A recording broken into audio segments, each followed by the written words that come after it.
जंगल में 2 दिन से लगातार तेज बारिश शुरू है।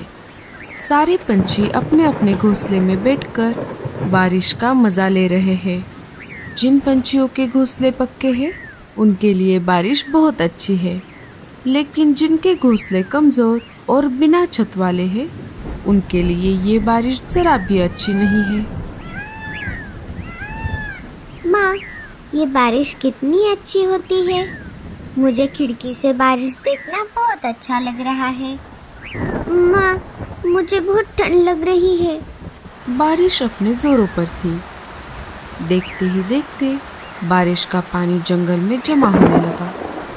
जैसे जैसे बारिश तेज होती गई, बारिश का पानी पंछियों के घोंसलों तक पहुंचने लगा।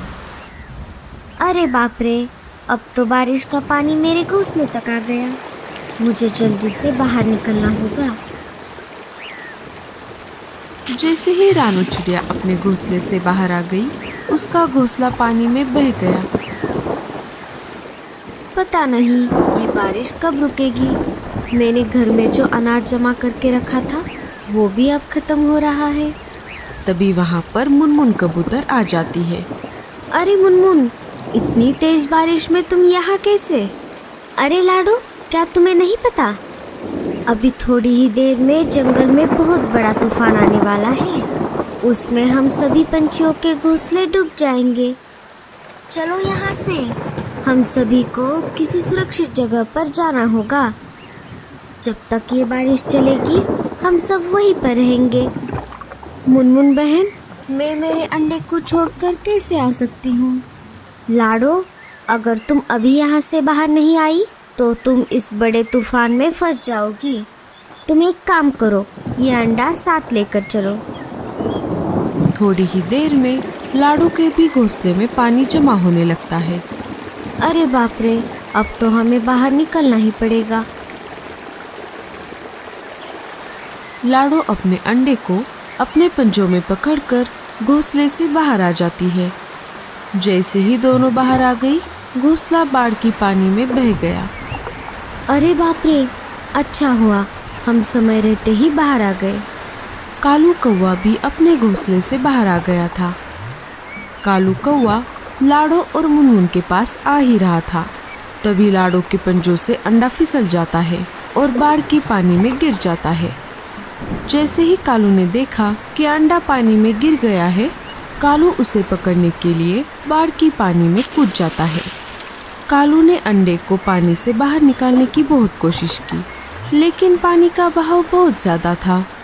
देखते ही देखते अंडा बहुत दूर चला जाता है। कालू कौवा लाडो के पास आ जाता है। मुझे माफ कर दो लाडो, मैं तुम्हारे अंडे को नहीं बचा पाया। जब तक बारिश चलती रही, सारे पंछी जंगल के बाहर वाले एक गुफा में रहने लगे। कुछ दिनों बाद बारिश कम हो गई। जंगल में बाढ़ का पानी भी धीरे धीरे उतरने लगा। एक एक करके पंछी जंगल में वापस आने लगे और अपना अपना घोंसला फिर से बनाकर रहने लगे। अरे मेरे बेटे, क्या हुआ? मम्मा, दूसरे जंगल से हमारे जंगल में एक नया पंछी का बच्चा हमारे साथ खेलने के लिए आता है। हम दोनों दोस्त बन गए थे, लेकिन आज उसने मेरे साथ झगड़ा किया और मुझे मारा भी। अरे अरे, कौन है वो बदमाश बच्चा जिसने मेरे लाडले बेटे को मारा? चल मेरे साथ, मैं अभी उसे बताती हूँ। नहीं मम्मा, वो मेरे साथ झगड़ा करके अपने जंगल लौट गया। जग्गू मेरे बेटे, तुम चिंता मत करो, अब इस बार वो बदमाश बच्चा जंगल में वापस आएगा। मैं उसका अच्छे से समाचार लूंगी। दूसरे दिन वो बच्चा फिर से जंगल में वापस आ जाता है। आज वो जग्गू के बजाय टुन्ना के साथ खेल रहा था। तभी वहाँ पर गोरी और जग्गू आ जाते हैं। मम्मा, यही है वो जिसने मेरे साथ कल झगड़ा किया था। क्यों रे बदमाश, एक तो तू दूसरे जंगल से आता है और हमारे बच्चों के साथ झगड़ा करता है। क्यों मारा मेरे बेटे को? नहीं आंटी, मैंने आपके बेटे को नहीं मारा, उल्टा उसी ने मेरे साथ कल झगड़ा किया और मुझे मारा। ये देखिए, मेरे सिर पर चोट भी आ गई है। मम्मा, ये झूठ बोल रहा है। तुम्हारे माँ बाप कहाँ है? मुझे उनके पास लेकर चलो, मैं उनसे तुम्हारी शिकायत करती हूँ।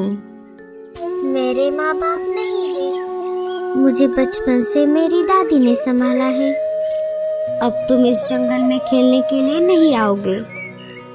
चलो जाओ यहाँ से, भागो यहाँ से। तभी वहाँ पर लाडो चिड़िया आ जाती है।